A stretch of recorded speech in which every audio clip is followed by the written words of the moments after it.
Madre, por el amor de Dios, ¿te has vuelto completamente senil?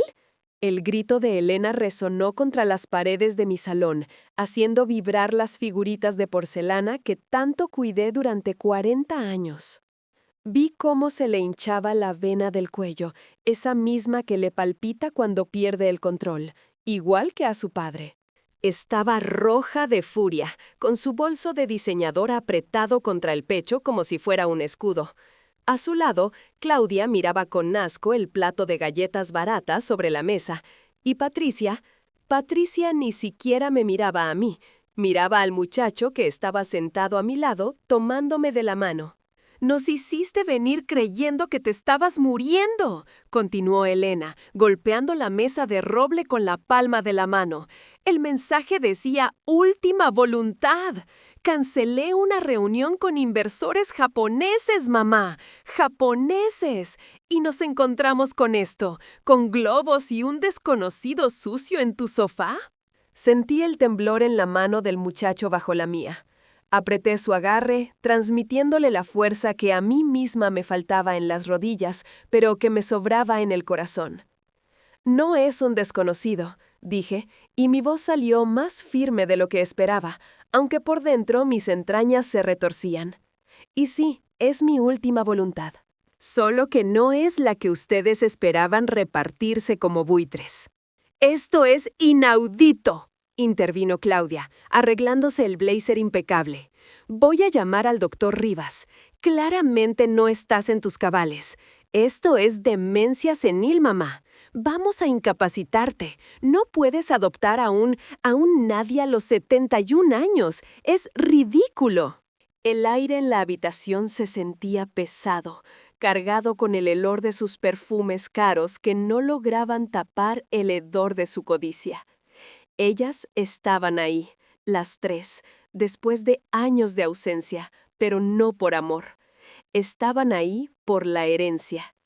Y yo, mirándolas, sentí cómo se me rompía lo poco que me quedaba de esperanza materna. Pero espera, ¿cómo llegamos hasta aquí? ¿Cómo es que una madre termina enfrentando a sus propias hijas con una firma de adopción como si fuera un arma? Déjame contarte desde el principio. Antes de los gritos, antes de que el silencio de esta casa se volviera ensordecedor. Todo comenzó hace apenas unas semanas, el día que cumplí 71 años. Recuerdo que me desperté temprano, como siempre, porque los huesos me duelen más con la humedad de la mañana. Me quedé un rato en la cama mirando el techo, contando las grietas que se han ido formando en la pintura con el paso de los años, grietas que se parecen tanto a las de mi propia vida. Ese día me puse mi mejor vestido, el de flores azules que usé para el bautizo de mi nieta mayor, aunque me quedaba un poco holgado ahora que he perdido peso. Me peiné el cabello blanco con cuidado. Me puse un poco de colorete para no verme tan pálida y bajé a la cocina. La casa olía a café recién hecho y a soledad. Es un olor muy particular, ¿sabes? Huele a polvo antiguo, a madera cerrada y a tiempo detenido. Pasé la mañana cocinando. Hice el estofado de carne que a Elena le encantaba cuando era niña, ese que siempre me pedía cuando sacaba buenas notas. Preparé la tarta de limón que era la debilidad de Claudia, asegurándome de rallar la cáscara finita para que no amargara. Y compré los chocolates rellenos que Patricia solía robarme de la alacena. Puse la mesa del comedor con el mantel de hilo, el que bordó mi abuela. Saqué la vajilla buena, esa que tiene el borde dorado y que solo se usa en Navidad o en ocasiones muy especiales. 4 platos, 4 copas, 4 servilletas de tela, planchadas con almidón hasta que quedaron rígidas y perfectas. A las 12 del mediodía me senté a esperar. El reloj de péndulo del pasillo marcaba los segundos con un sonido rítmico y grave. Tac, tac, tac. Cada golpe era como un martillazo en el silencio. A la 1, el estofado empezó a enfriarse. Me levanté y lo volví a calentar, pensando que quizás había mucho tráfico. El tráfico en la ciudad es terrible a esa hora, me dije a mí misma. Seguro Elena está atascada en la autopista. Seguro Claudia tuvo una emergencia en la clínica dental. A las 2 de la tarde, el teléfono seguía mudo. Me acerqué al aparato, ese teléfono fijo antiguo de color crema que tengo en la mesita de la entrada. Lo descolgué para comprobar si tenía línea. Sí, daba tono. Funcionaba perfectamente. Lo volví a colgar con suavidad, como si tuviera miedo de romperlo. A las 3 me comí un trozo de pan seco. No quería tocar el estofado. Ya no olía rico, olía a rechazo. Me senté en mi sillón favorito, el que está junto a la ventana, y miré hacia la calle. Veía pasar a la gente. Vi a una vecina joven caminando de la mano con su madre anciana, ayudándola a subir el bordillo de la acera con una ternura que me hizo escocer los ojos. Vi al cartero pasar de largo frente a mi puerta. Nadie se detuvo. Entonces vibró mi celular, ese aparato moderno que apenas sé usar y que mis hijas me compraron para emergencias. Lo tomé con las manos temblorosas, el corazón dándome un vuelco.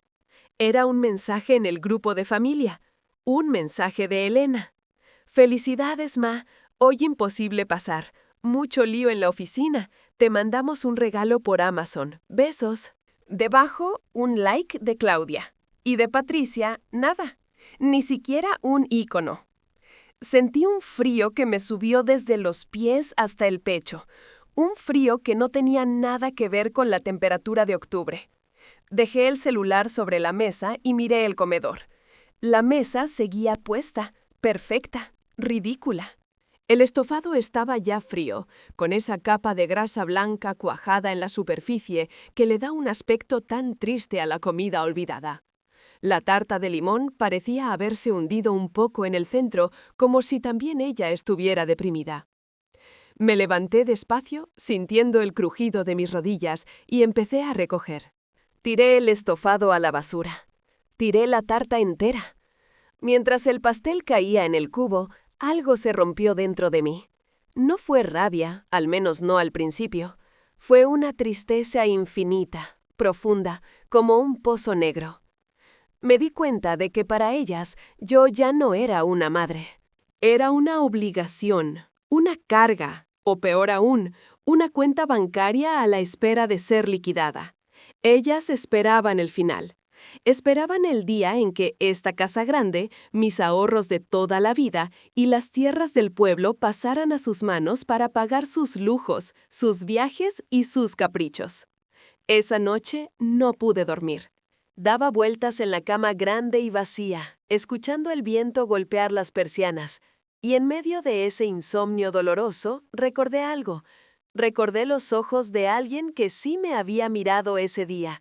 No eran los ojos de mis hijas, eran los ojos de un muchacho que a veces me ayudaba a cargar las bolsas del mercado cuando me veía flaquear en la esquina. Mis hijas tenían mi sangre, pero aquel extraño tenía la humanidad que a ellas les faltaba. A la mañana siguiente, me levanté con una energía que no había sentido en años. No era alegría, era determinación. Me lavé la cara, me miré al espejo y vi mis arrugas. Tengo 71 años, le dije a mi reflejo. Y no voy a morir sola esperando migajas. Busqué mi libreta de direcciones y encontré el número del notario, el señor Martínez, un viejo amigo de mi difunto esposo. Marqué el número con decisión. «Buenos días, Roberto», dije cuando contestó. «Necesito verte. Es urgente. Quiero cambiar mi testamento.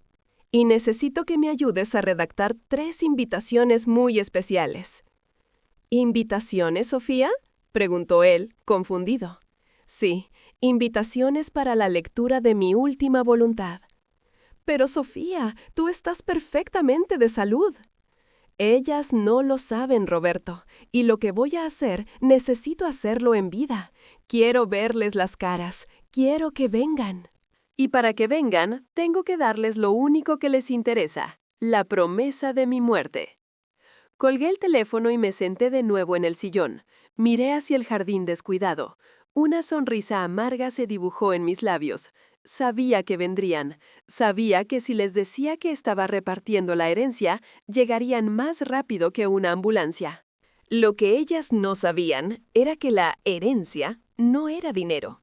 La herencia era una lección. Y el beneficiario, bueno, el beneficiario iba a ser la sorpresa de sus vidas. Me levanté y fui a buscar el papel de cartas, ese de color crema con mis iniciales grabadas. Tomé la pluma estilográfica que había pertenecido a mi marido. La tinta fluyó negra y espesa sobre el papel. «Queridas hijas», escribí, y la palabra queridas me dolió como una espina en la garganta. Siento que mi tiempo se acaba. He tomado decisiones importantes sobre el patrimonio y la casa. Necesito que vengan este sábado a las 4 p.m. para la lectura de mi última voluntad y disposición de bienes. Es imperativo que estén las 3, no falten. Doblé las cartas, las metí en los sobres, mis manos ya no temblaban. Por primera vez en años sentía que tenía el control. Iba a doler, sí, iba a ser un escándalo. Pero el silencio de mi cumpleaños se iba a romper, y el eco de lo que iba a suceder este sábado se escucharía para siempre en esta familia. Cerré los sobres y pasé la lengua por el pegamento, sintiendo el sabor amargo en la boca. Era el sabor de la venganza, o tal vez el sabor de la justicia. ¡Madre! ¡Por el amor de Dios! ¿Te has vuelto completamente senil? El grito de Elena resonó contra las paredes de mi salón, haciendo vibrar las figuritas de porcelana que tanto cuidé durante 40 años. Vi cómo se le hinchaba la vena del cuello, esa misma que le palpita cuando pierde el control, igual que a su padre. Estaba roja de furia, con su bolso de diseñador apretado contra el pecho como si fuera un escudo. A su lado, Claudia miraba con asco el plato de galletas baratas sobre la mesa. Y Patricia ni siquiera me miraba a mí. Miraba al muchacho que estaba sentado a mi lado, tomándome de la mano. «Nos hiciste venir creyendo que te estabas muriendo», continuó Elena, golpeando la mesa de roble con la palma de la mano. El mensaje decía «Última voluntad». Cancelé una reunión con inversores japoneses, mamá. ¡Japoneses! Y nos encontramos con esto, con globos y un desconocido sucio en tu sofá. Sentí el temblor en la mano del muchacho bajo la mía. Apreté su agarre, transmitiéndole la fuerza que a mí misma me faltaba en las rodillas, pero que me sobraba en el corazón. No es un desconocido, dije, y mi voz salió más firme de lo que esperaba, aunque por dentro mis entrañas se retorcían. Y sí, es mi última voluntad. Solo que no es la que ustedes esperaban repartirse como buitres. «Esto es inaudito», intervino Claudia, arreglándose el blazer impecable. «Voy a llamar al doctor Rivas. Claramente no estás en tus cabales. Esto es demencia senil, mamá. Vamos a incapacitarte. No puedes adoptar a un nadie a los 71 años. Es ridículo». El aire en la habitación se sentía pesado, cargado con el olor de sus perfumes caros que no lograban tapar el hedor de su codicia. Ellas estaban ahí, las 3, después de años de ausencia, pero no por amor. Estaban ahí por la herencia. Y yo, mirándolas, sentí cómo se me rompía lo poco que me quedaba de esperanza materna. Pero espera, ¿cómo llegamos hasta aquí? ¿Cómo es que una madre termina enfrentando a sus propias hijas con una firma de adopción como si fuera un arma? Déjame contarte desde el principio, antes de los gritos, antes de que el silencio de esta casa se volviera ensordecedor. Todo comenzó hace apenas unas semanas, el día que cumplí 71 años. Recuerdo que me desperté temprano, como siempre, porque los huesos me duelen más con la humedad de la mañana. Me quedé un rato en la cama mirando el techo, contando las grietas que se han ido formando en la pintura con el paso de los años, grietas que se parecen tanto a las de mi propia vida. Ese día me puse mi mejor vestido, el de flores azules que usé para el bautizo de mi nieta mayor, aunque me quedaba un poco holgado ahora que he perdido peso. Me peiné el cabello blanco con cuidado, me puse un poco de colorete para no verme tan pálida y bajé a la cocina. La casa olía a café recién hecho y a soledad. Es un olor muy particular, ¿sabes? Huele a polvo antiguo, a madera cerrada y a tiempo detenido. Pasé la mañana cocinando. Hice el estofado de carne que a Elena le encantaba cuando era niña, ese que siempre me pedía cuando sacaba buenas notas. Preparé la tarta de limón que era la debilidad de Claudia, asegurándome de rallar la cáscara finita para que no amargara. Y compré los chocolates rellenos que Patricia solía robarme de la alacena. Puse la mesa del comedor con el mantel de hilo, el que bordó mi abuela. Saqué la vajilla buena, esa que tiene el borde dorado y que solo se usa en Navidad o en ocasiones muy especiales. 4 platos, 4 copas, 4 servilletas de tela, planchadas con almidón hasta que quedaron rígidas y perfectas. A las 12 del mediodía me senté a esperar. El reloj de péndulo del pasillo marcaba los segundos con un sonido rítmico y grave. Tac, tac, tac. Cada golpe era como un martillazo en el silencio. A la 1, el estofado empezó a enfriarse. Me levanté y lo volví a calentar, pensando que quizás había mucho tráfico. El tráfico en la ciudad es terrible a esa hora, me dije a mí misma. Seguro Elena está atascada en la autopista. Seguro Claudia tuvo una emergencia en la clínica dental. A las 2 de la tarde, el teléfono seguía mudo. Me acerqué al aparato, ese teléfono fijo antiguo de color crema que tengo en la mesita de la entrada. Lo descolgué para comprobar si tenía línea. Sí, daba tono. Funcionaba perfectamente. Lo volví a colgar con suavidad, como si tuviera miedo de romperlo. A las 3 me comí un trozo de pan seco. No quería tocar el estofado. Ya no olía rico, olía a rechazo. Me senté en mi sillón favorito, el que está junto a la ventana, y miré hacia la calle. Veía pasar a la gente. Vi a una vecina joven caminando de la mano con su madre anciana, ayudándola a subir el bordillo de la acera con una ternura que me hizo escocer los ojos. Vi al cartero pasar de largo frente a mi puerta. Nadie se detuvo. Entonces vibró mi celular. Ese aparato moderno que apenas sé usar y que mis hijas me compraron para emergencias. Lo tomé con las manos temblorosas, el corazón dándome un vuelco. Era un mensaje en el grupo de familia. Un mensaje de Elena. Felicidades, Ma. Hoy imposible pasar. Mucho lío en la oficina. Te mandamos un regalo por Amazon. Besos. Debajo, un like de Claudia. Y de Patricia, nada. Ni siquiera un ícono. Sentí un frío que me subió desde los pies hasta el pecho. Un frío que no tenía nada que ver con la temperatura de octubre. Dejé el celular sobre la mesa y miré el comedor. La mesa seguía puesta, perfecta, ridícula. El estofado estaba ya frío, con esa capa de grasa blanca cuajada en la superficie que le da un aspecto tan triste a la comida olvidada. La tarta de limón parecía haberse hundido un poco en el centro, como si también ella estuviera deprimida. Me levanté despacio, sintiendo el crujido de mis rodillas, y empecé a recoger. Tiré el estofado a la basura. Tiré la tarta entera. Mientras el pastel caía en el cubo, algo se rompió dentro de mí. No fue rabia, al menos no al principio. Fue una tristeza infinita, profunda, como un pozo negro. Me di cuenta de que para ellas yo ya no era una madre. Era una obligación, una carga, o peor aún, una cuenta bancaria a la espera de ser liquidada. Ellas esperaban el final, esperaban el día en que esta casa grande, mis ahorros de toda la vida y las tierras del pueblo pasaran a sus manos para pagar sus lujos, sus viajes y sus caprichos.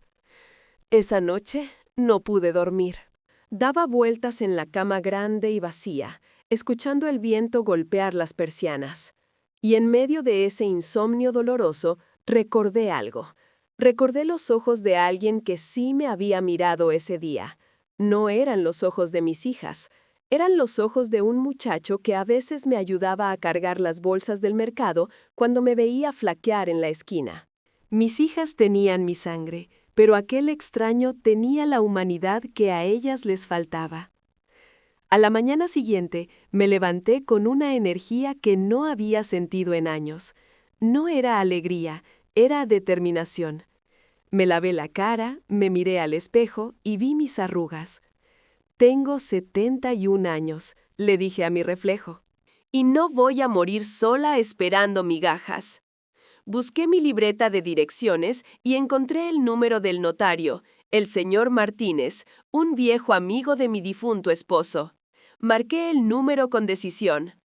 «Buenos días, Roberto», dije cuando contestó. «Necesito verte. Es urgente. Quiero cambiar mi testamento. Y necesito que me ayudes a redactar 3 invitaciones muy especiales». «¿Invitaciones, Sofía?», preguntó él, confundido. «Sí, invitaciones para la lectura de mi última voluntad». «Pero, Sofía, tú estás perfectamente de salud». «Ellas no lo saben, Roberto, y lo que voy a hacer, necesito hacerlo en vida. Quiero verles las caras, quiero que vengan». Y para que vengan, tengo que darles lo único que les interesa, la promesa de mi muerte. Colgué el teléfono y me senté de nuevo en el sillón. Miré hacia el jardín descuidado. Una sonrisa amarga se dibujó en mis labios. Sabía que vendrían. Sabía que si les decía que estaba repartiendo la herencia, llegarían más rápido que una ambulancia. Lo que ellas no sabían era que la herencia no era dinero. La herencia era una lección. ¿Y el beneficiario? Bueno, el beneficiario iba a ser la sorpresa de sus vidas. Me levanté y fui a buscar el papel de cartas, ese de color crema con mis iniciales grabadas. Tomé la pluma estilográfica que había pertenecido a mi marido. La tinta fluyó negra y espesa sobre el papel. «Queridas hijas», escribí, y la palabra queridas me dolió como una espina en la garganta. Siento que mi tiempo se acaba. He tomado decisiones importantes sobre el patrimonio y la casa. Necesito que vengan este sábado a las 4 p.m. para la lectura de mi última voluntad y disposición de bienes. Es imperativo que estén las 3. No falten. Doblé las cartas. Las metí en los sobres. Mis manos ya no temblaban. Por primera vez en años sentía que tenía el control. Iba a doler, sí, iba a ser un escándalo. Pero el silencio de mi cumpleaños se iba a romper, y el eco de lo que iba a suceder este sábado se escucharía para siempre en esta familia. Cerré los sobres y pasé la lengua por el pegamento, sintiendo el sabor amargo en la boca. Era el sabor de la venganza, o tal vez, el sabor de la justicia. Sábado, las 3:55 de la tarde. Estaba sentada en el mismo sillón de orejas donde lloré mi soledad hace apenas unos días, pero esta vez no había lágrimas en mis ojos. Mis manos, cruzadas sobre el regazo, acariciaban la tela de mi vestido color coral. No me había vestido de luto, ni de enferma. Me había puesto mi color favorito, ese que decía mi marido que me hacía lucir 10 años más joven. Me puse las perlas, me pinté los labios de un rosa suave y esperé. A mi lado, sentado en una silla de madera que trajimos de la cocina, estaba Mateo. El pobre muchacho no dejaba de estirar el cuello de su camisa, una camisa blanca, sencilla y barata que se había comprado especialmente para hoy. Sus manos, ásperas por el trabajo duro en el mercado, se retorcían nerviosas. «Tranquilo, hijo», le susurré, inclinándome hacia él. Olía a jabón limpio y a lavanda, un olor honesto. «No tienes que decir nada.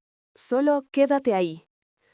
«Doña Sofía, ¿estás segura de esto?», me preguntó con voz temblorosa, mirándome con esos ojos grandes y oscuros que me recordaban tanto a los de mi padre. «Ellas se van a enojar mucho. Yo no quiero causarle problemas con su familia». Le sonreí, una sonrisa triste pero firme. «Ellas ya son el problema, Mateo.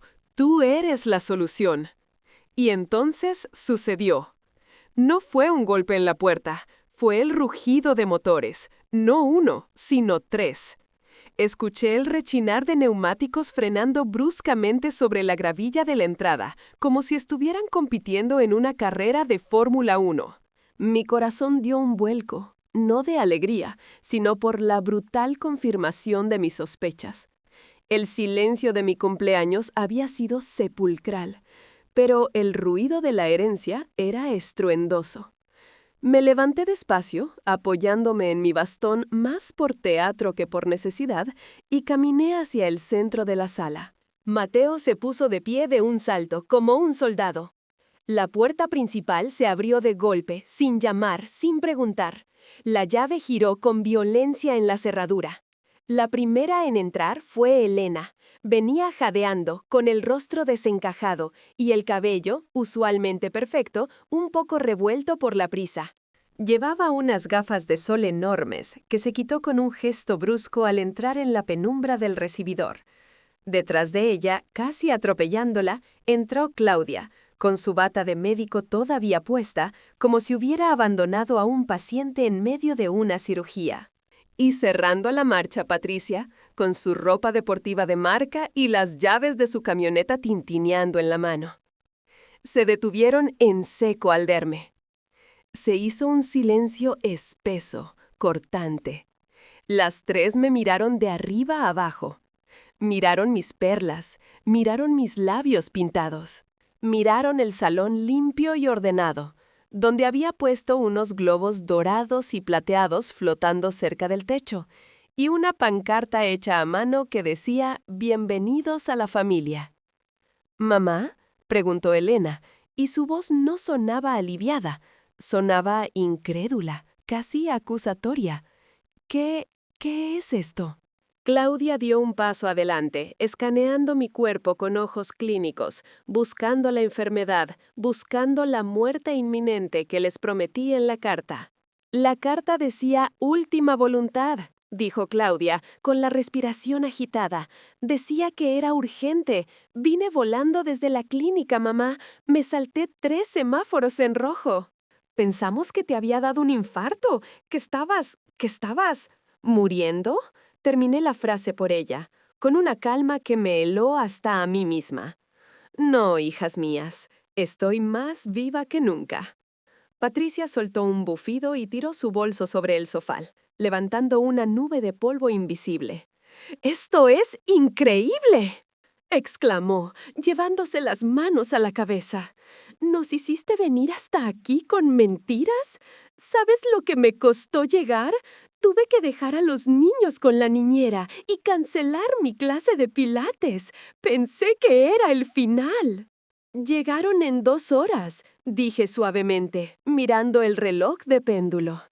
«Es curioso». El día de mi cumpleaños, hace solo 2 semanas, tuvieron 24 horas y ninguna pudo venir. Elena, tú estabas atascada en la oficina. Claudia, tú tenías una emergencia. Y tú, Patricia, ni siquiera contestaste. Pero hoy bastó la mención de mi testamento y mis bienes para que las 3 aparecieran aquí en tiempo récord. Mírense. Están sudando. Elena se puso roja hasta la raíz del pelo. Apretó los puños a los costados. «No nos compares, mamá. Eso fue un día cualquiera.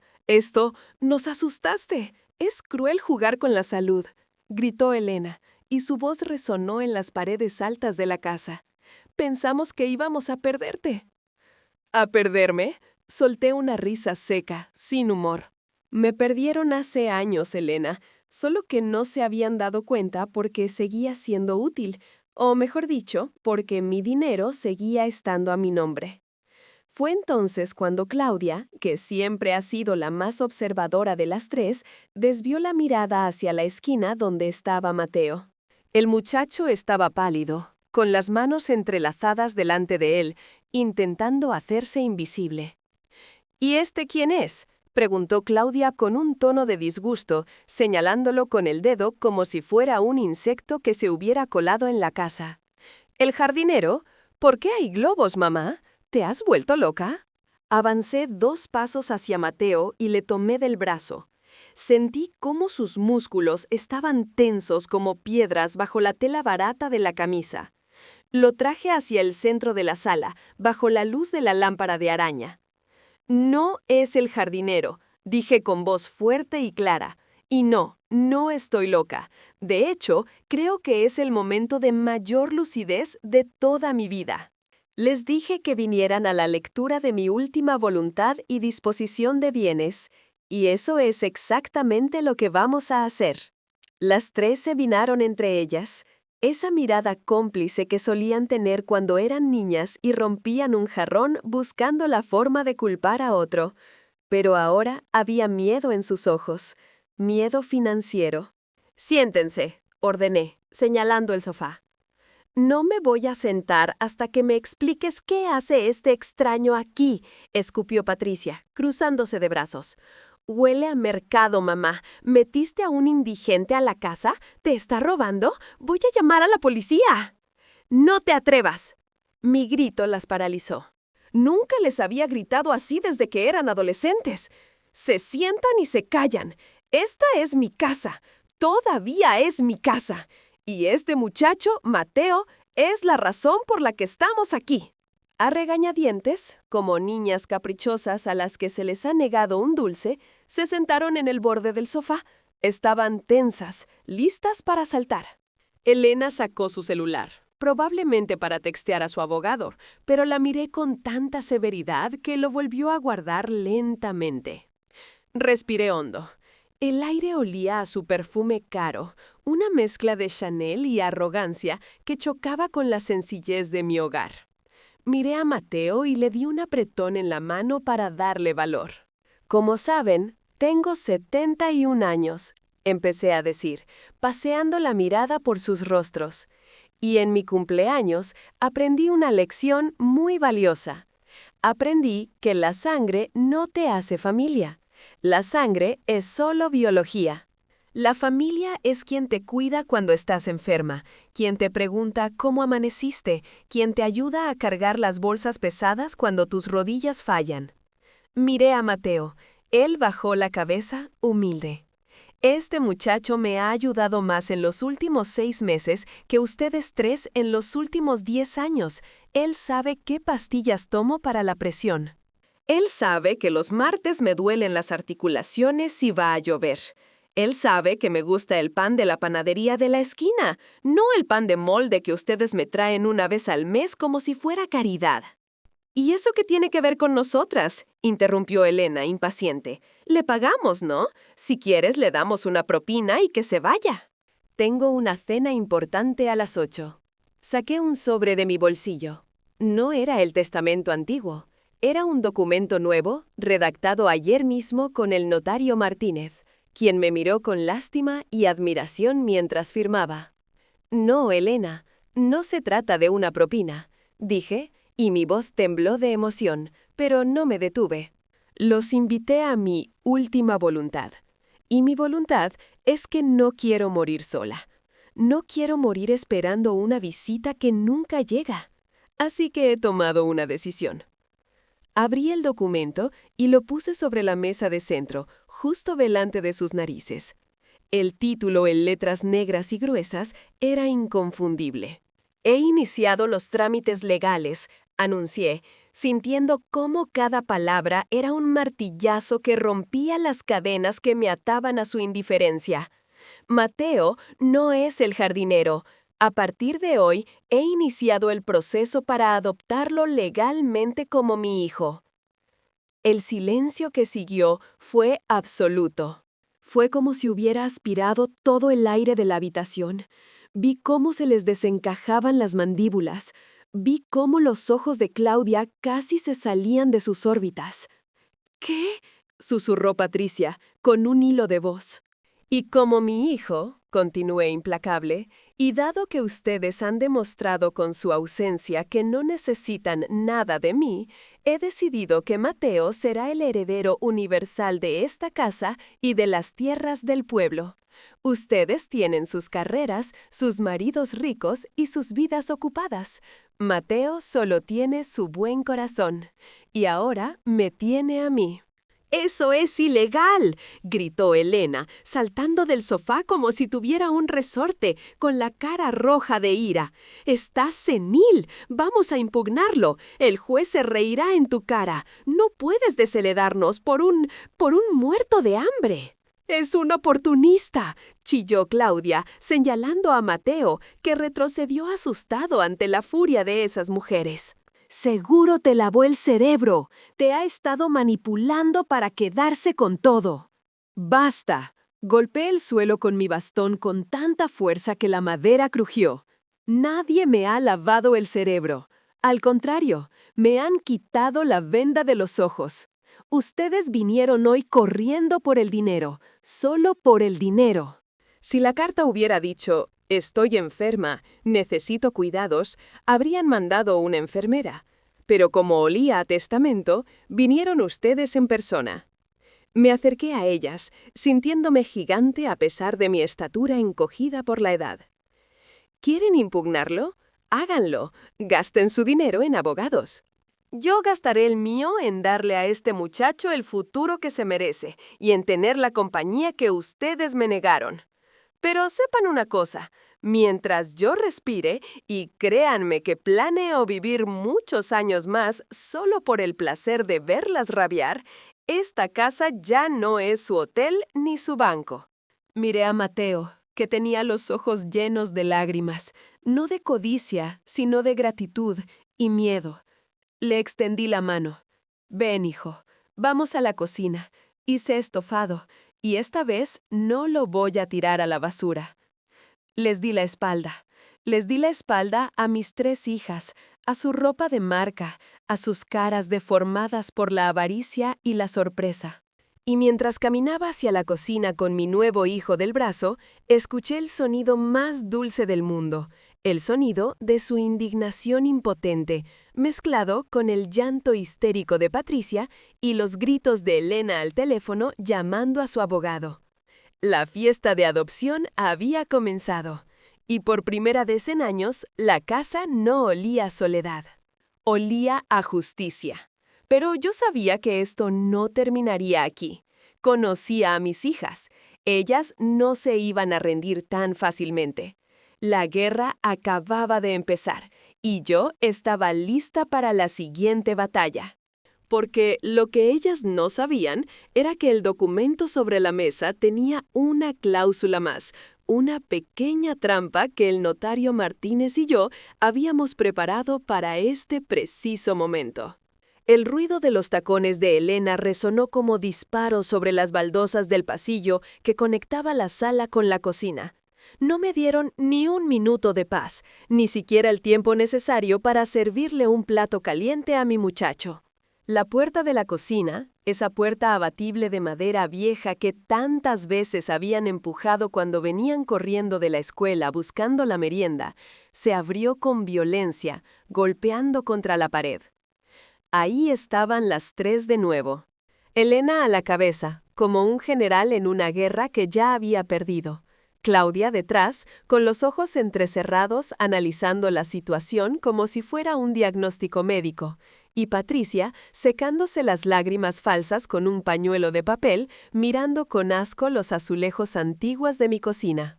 «No creas que has ganado, mamá», siseó Elena, plantándose delante de la mesa de formica donde yo estaba sirviendo el estofado.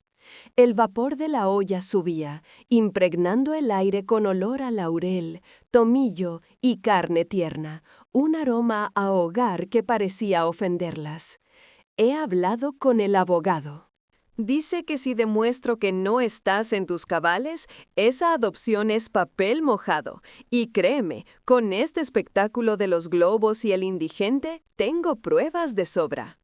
Mateo, que estaba sentado en el taburete, encogió los hombros y dejó la cuchara sobre la mesa con un tintineo suave. Sus manos temblaban. Me dolió ver ese temblor. No era miedo por él. Era vergüenza ajena por lo que mis hijas le estaban haciendo sentir. «Cállate, Elena», dije sin mirarla, concentrada en llenar el plato hasta el borde. Y siéntate si quieres comer. Si no, allí está la puerta, la misma por la que entraron hace 2 horas creyendo que venían a repartirse mis huesos.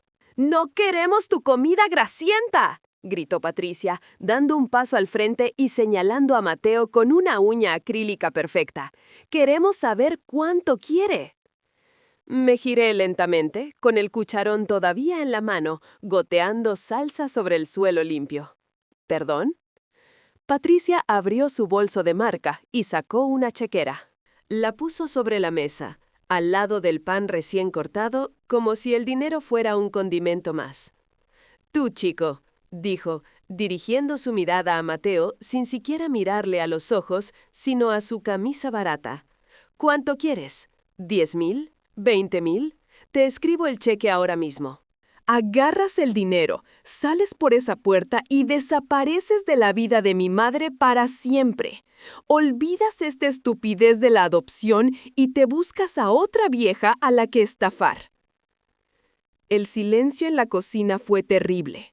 Solo se escuchaba el zumbido del refrigerador viejo, ese que llevaba años pidiendo un cambio que mis hijas decían que era un gasto innecesario. Vi cómo la mandíbula de Mateo se tensaba. Vi cómo apretaba los puños sobre sus rodillas. Elena y Claudia miraban expectantes, seguras de que todo hombre tiene un precio, y de que el precio de un cargador de mercado debía ser muy bajo. Mateo levantó la vista. Sus ojos oscuros, llenos de una dignidad que mis hijas jamás podrían comprar, se clavaron en Patricia. «No quiero su dinero, señora», dijo. Su voz era grave, tranquila, mucho más educada que la de ellas. «Yo no estoy aquí por la casa, ni por las tierras». «Por favor», se burló Claudia, soltando una risa nerviosa. «No seas hipócrita. Nadie aguanta a una anciana con sus manías y sus enfermedades gratis. ¿Qué te prometió? ¿El oro y el moro?» Me ofreció un plato de comida caliente el día que llovía y yo no tenía dónde resguardarme, respondió Mateo, y por primera vez vi fuego en su mirada. Me preguntó cómo estaba cuando nadie más me miraba a la cara. Ustedes tienen todo el dinero del mundo, pero son tan pobres que necesitan venir a gritarle a su madre para sentirse alguien. «¿Cómo te atreves, sucio?». Elena levantó la mano, dispuesta a bofetearlo. «¡Alto!». Mi voz retumbó en la cocina. Dejé el cucharón en la olla con un golpe metálico y me interpuse entre mi hija mayor y mi hijo adoptivo. Me sentía fuerte. La adrenalina de la justicia me corría por las venas, borrando los dolores de la artritis. «Si le tocas un pelo, Elena, te juro por la memoria de tu padre que llamo a la policía y te denuncio por agresión. Y sabes que lo haré». Elena bajó la mano, respirando agitadamente, con las fosas nasales dilatadas. Retrocedió un paso, arreglándose la chaqueta con un gesto brusco para recuperar la compostura. «Muy bien, mamá». «Muy bien», dijo, con una calma venenosa. «Juega a la familia feliz. Pero te advierto una cosa. Vamos a impugnar el testamento. Vamos a congelar tus cuentas. Vamos a declarar que estás incapacitada mentalmente. No vas a ver ni un centavo. Y este intruso, tampoco. Vas a pasar tus últimos días en un asilo estatal, porque nosotros no vamos a pagar ni un peso por tu cuidado». Miré a mis 3 hijas, tan hermosas por fuera, tan podridas por dentro. Me dio pena, una pena inmensa, no por mí, sino por ellas. Se estaban perdiendo la vida persiguiendo sombras. Caminé despacio hacia la alacena, donde tenía guardada la botella de anís que usaba para los postres y, detrás de ella, la carpeta azul que me había entregado Roberto, el notario. «Sabía que dirían eso», murmuré, sacando la carpeta. La abrí sobre la mesa, apartando la chequera de Patricia con desprecio. «Por eso les dije que había una pequeña trampa, una cláusula que Roberto insistió en incluir porque las conoce tan bien como yo». Las 3 se inclinaron instintivamente para leer, la avaricia ganándole al orgullo. Lean la cláusula quinta. Indiqué con el dedo, mi uña corta y sin pintar posada sobre el papel legal. Y lean la fecha del documento adjunto.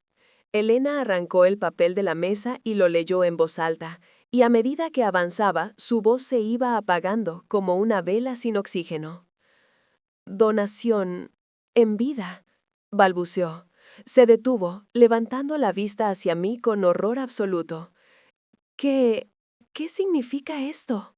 Significa, querida hija, dije, sintiendo una paz inmensa, que no tienen que esperar a que yo muera para pelear por la herencia, porque ya no hay herencia. Esta mañana, a las 9 en punto, firmé la escritura de donación. La casa, las tierras y mis cuentas de ahorro ya no son mías. Se hizo un silencio sepulcral. Claudia se llevó la mano a la boca. «Son de Mateo», continué, mirándolas fijamente. «Ya son suyas, legalmente, hoy, ahora. Yo solo tengo el usufructo, el derecho a vivir aquí hasta que Dios me llame. Pero la propiedad ya voló de mis manos. Así que no pueden impugnar un testamento futuro, porque en mi testamento solo voy a dejar mis vestidos viejos y mis libros». Patricia se dejó praer en una silla, como si le hubieran cortado las cuerdas que la sostenían. La chequera cayó al suelo. ¿Hiciste una donación en vida?», preguntó Claudia con la voz quebrada. «¿Le diste todo? ¿A él? ¿A un extraño?» «A mi hijo», corregí con firmeza. «Y como ya no tengo bienes, no tiene nada que congelar. Y como la donación ya está hecha y registrada, si quieren anularla, tendrán que demostrar que Mateo me coaccionó. Pero hay un video. Roberto grabó toda la sesión de la firma esta mañana, donde declaro ante 3 testigos y un médico psiquiatra que estoy en pleno uso de mis facultades mentales y que hago esto por mi libre y espontánea voluntad». Elena arrugó el papel en su puño, temblando de rabia pura. Su rostro se transformó en una máscara de odio. «¡Eres una vieja rencorosa!», gritó, y esta vez vi lágrimas en sus ojos, lágrimas de frustración. «Lo has hecho para castigarnos, para vengarte». «No, Elena», dije suavemente, acercándome a Mateo y poniéndole una mano en el hombro. Él me cubrió la mano con la suya, cálida y fuerte. «No lo hice para castigarlas. Lo hice para premiar al único ser humano que me vio cuando yo era invisible.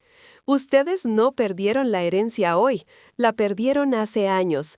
Cada domingo que no vinieron, cada cumpleaños que olvidaron, cada vez que me hicieron sentir que sobraba en este mundo». Mateo se puso de pie. Era alto, mucho más alto que ellas. «Creo que deberían irse», dijo él. No lo dijo con arrogancia, sino con la autoridad del dueño de la casa. «Doña Sofía está cansada, y la comida se está enfriando». Elena miró a Mateo, luego me miró a mí. Por un segundo pensé que iba a saltarnos encima, pero luego vi algo romperse en ella. La derrota. La aplastante realidad de que el dinero se había esfumado.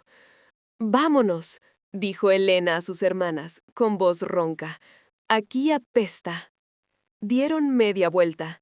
No hubo despedidas, no hubo besos, solo el sonido de sus pasos furiosos alejándose por el pasillo, y luego el portazo final de la entrada principal que hizo vibrar los cristales de la alacena. Cuando el ruido del último motor se desvaneció en la distancia, la cocina quedó en silencio.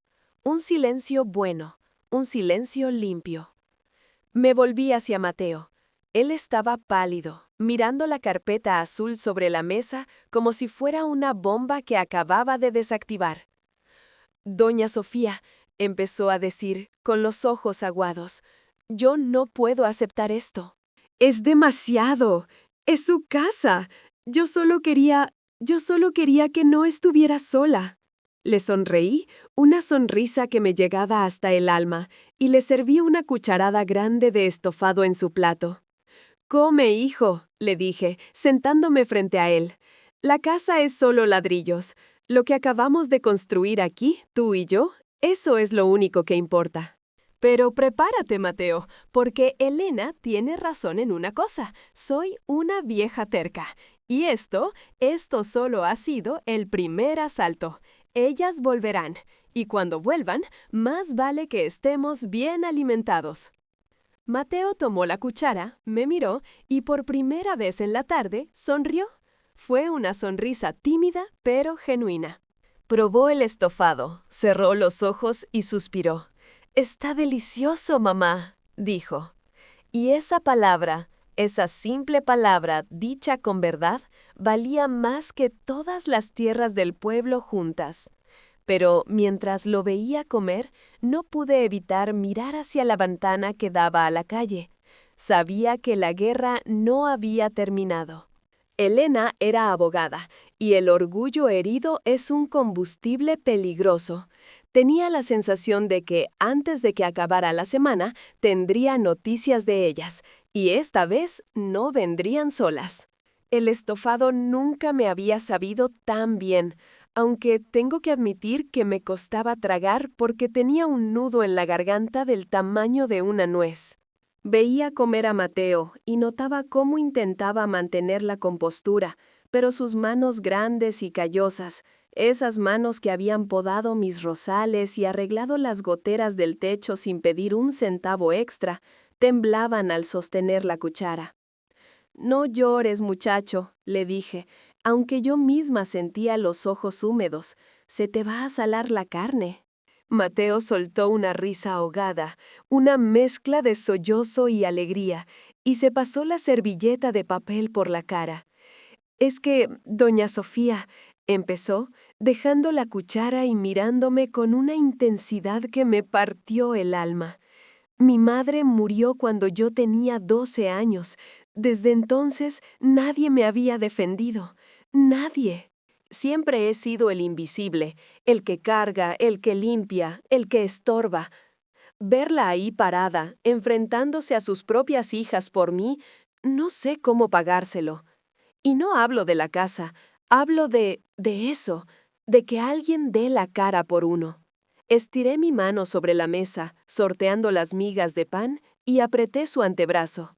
Sentí el músculo tenso, la piel curtida por el sol. «No tienes nada que pagar. El amor no es una deuda, Mateo, es un regalo. Y si mis hijas no aprendieron eso en 40 años, ya no lo aprenderán nunca. Ellas creen que el cariño se compra con transferencias bancarias o visitas programadas en el calendario del celular». Terminamos de comer en un silencio cómodo, de esos que no necesitan palabras para rellenar los huecos. Solo se oía el roce de los cubiertos y el zumbido lejano de algún coche pasando por la carretera, lejos de mi santuario. Por primera vez en décadas, no sentía el peso aplastante de la casa sobre mis hombros. Antes, estas paredes llenas de retratos antiguos me parecían una prisión de recuerdos.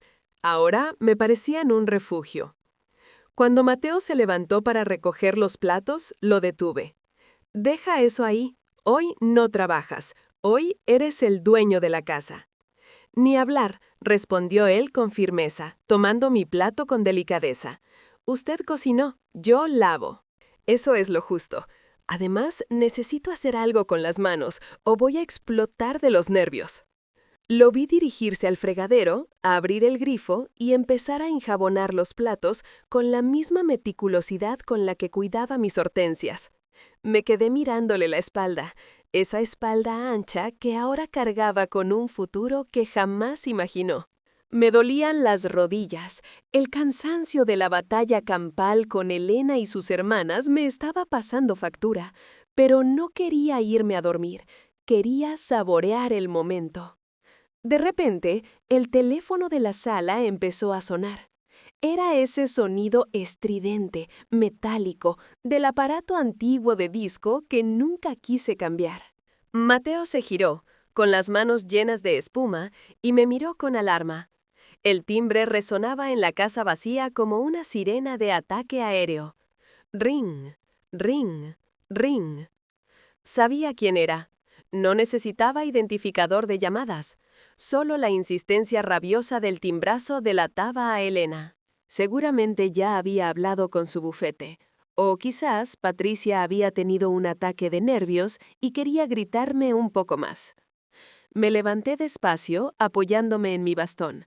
La madera del suelo crujió bajo mis pies mientras caminaba hacia la sala. El teléfono seguía gritando, exigiendo atención, igual que ellas habían hecho toda su vida cuando querían dinero para un vestido o para un viaje. Llegué frente al aparato. Lo miré fijamente. Podía imaginarme a Elena al otro lado, con el rostro descompuesto, lista para escupir amenazas legales, para hablarme de cláusulas, de demencia senil, de jueces y de vergüenza social. Mateo apareció en el marco de la puerta de la cocina, secándose las manos en un trapo, con la preocupación dibujada en el rostro. ¿Quiere que conteste yo, doña Sofía?, preguntó suavemente. Negué con la cabeza. Extendí la mano, pero no para descolgar el auricular. Busqué el cable que conectaba el teléfono a la pared. Mis dedos, deformados por la artritis, pero firmes por la determinación, agarraron la clavija de plástico. Tiré. El clac seco de la conexión rompiéndose fue más satisfactorio que cualquier grito. El timbrazo cesó en seco, cortado a la mitad. El silencio volvió a inundar la sala, pero esta vez no era un silencio de soledad, sino de paz, una paz absoluta, bendita. Se acabó, dije, más para mí que para él. Se acabaron los gritos. Se acabaron las exigencias. A partir de hoy, en esta casa, solo entra quien trae paz. Mateo sonrió, una sonrisa amplia que le iluminó los ojos oscuros. ¿Quiere un café?, preguntó. Traje un poco de ese de grano que le gusta, del mercado. Lo tenía guardado en mi mochila para dárselo de sorpresa, pero creo que la ocasión lo merece. Me encantaría, respondí, sintiendo cómo se me aflojaba el nudo del pecho. Vamos al porche. La tarde está cayendo y quiero ver cómo se pone el sol sobre tus tierras. Salimos al porche de madera. El aire de la tarde era fresco y traía el olor a tierra mojada y a jazmín. Me senté en mi mecedora de mimbre, esa que cruje con cada balanceo, y Mateo acercó una silla vieja de madera para sentarse a mi lado. Mientras bebíamos el café, que estaba fuerte y dulce, justo como me gusta, y como mis hijas nunca aprendieron a hacerlo porque decían que el azúcar era veneno, miré hacia el horizonte. El cielo se teñía de violeta y naranja. ¿Sabe qué es lo gracioso?, dije, mirando el vapor que salía de mi taza. Ellas piensan que me han quitado algo al irse. Piensan que me han castigado con su ausencia. Mateo me miró por encima del borde de su taza, esperando. Pero no saben que me han liberado, continué, sintiendo una brisa suave en la cara. He pasado los últimos 20 años esperando una llamada, esperando una visita, esperando un poco de cariño que nunca llegaba. Vivía en una sala de espera eterna. Hoy, gracias a ti y a esa invitación a mi última voluntad, he dejado de esperar. He empezado a vivir. Mateo dejó la taza en el suelo y se inclinó hacia adelante, apoyando los codos en las rodillas. Van a volver, Sofía, usted lo sabe. Vendrán con abogados, con papeles, con mentiras. Elena es muy poderosa. Me encogí de hombros, restándole importancia con un gesto de la mano. Que vengan, tengo 71 años, Mateo. He sobrevivido a un marido difícil, a 3 partos complicados, a la crisis económica, a la soledad y a la artritis. ¿Crees que le tengo miedo a unos papeles? Me reí, una risa ronca que salió desde el fondo de mi vientre. Ya no tengo nada que perder, porque lo único que me importa está sentado aquí a mi lado, bebiendo café. Mateo bajó la mirada, avergonzado por el elogio, pero vi cómo se le enrojecían las orejas. Además, añadí, con un brillo de picardía en los ojos, tengo un as bajo la manga. Roberto, el notario, no solo grabó la firma de la donación. También ha estado guardando cada carta que les envié y que ellas devolvieron sin abrir, cada registro de llamadas no contestadas, cada vez que estuve en el hospital y la enfermera anotó sin visitas familiares. Si quieren ir a juicio, que vayan. Será el juicio más vergonzoso de sus vidas, porque todo el pueblo sabrá la clase de hijas que son. Y si hay algo que a Elena le importa más que el dinero, es su reputación. El sol terminó de esconderse tras las colinas, dejando el cielo de un azul profundo, casi negro. Las primeras estrellas empezaban a parpadear. Sentí un escalofrío por el fresco de la noche, y antes de que pudiera decir nada, Mateo ya se había levantado, había entrado en la casa y volvía con mi chal de lana sobre los hombros. Me lo colocó con cuidado, asegurándose de que me cubriera bien la espalda. «Gracias, hijo», susurré. Él se volvió a sentar. No dijo de nada. Solo se quedó ahí, haciéndome compañía, vigilando la noche como un guardián fiel. Pensé en mis 3 hijas, probablemente ahora reunidas en la casa de diseño de Elena, bebiendo vino caro y destilando veneno, calculando su próximo movimiento, consumidas por la rabia y la avaricia. Sentí una punzada de lástima por ellas. Eran tan pobres que solo tenían dinero. Yo, en cambio, sentada en mi porche viejo, con mi chal de lana remendado y mi taza de café barato, me sentía la mujer más rica del mundo. Miré a Mateo, que observaba las luciérnagas con la fascinación de un niño. «Mateo», dije, rompiendo el silencio nocturno. «Dígame». «Mañana quiero que cambiemos la cerradura de la entrada y quiero pintar la habitación de invitados. Esa será tu habitación a partir de ahora. Nada de dormir en la casita del jardín». Él asintió despacio, aceptando por fin su lugar. «De color azul», dijo él. «Siempre me ha gustado el azul». «Azul será», sentencié, recostándome en la mecedora y cerrando los ojos, dejándome acunar por los sonidos de la noche. «Y mañana también iremos a la panadería. Quiero comprar ese pan dulce que te gusta, el que tiene azúcar por encima. Vamos a celebrar».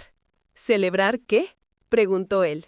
Abrí un ojo y lo miré, grabándome su rostro bondadoso en la memoria.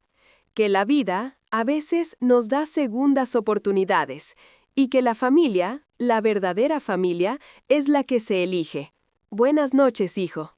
«Buenas noches, mamá». «Buenas noches, mamá». Y con esa palabra flotando en el aire fresco de la noche, me dejé llevar por el sueño, sabiendo que, pase lo que pase mañana, la guerra podía continuar ahí fuera, pero aquí dentro, en mi corazón y en mi casa, por fin habíamos ganado la paz.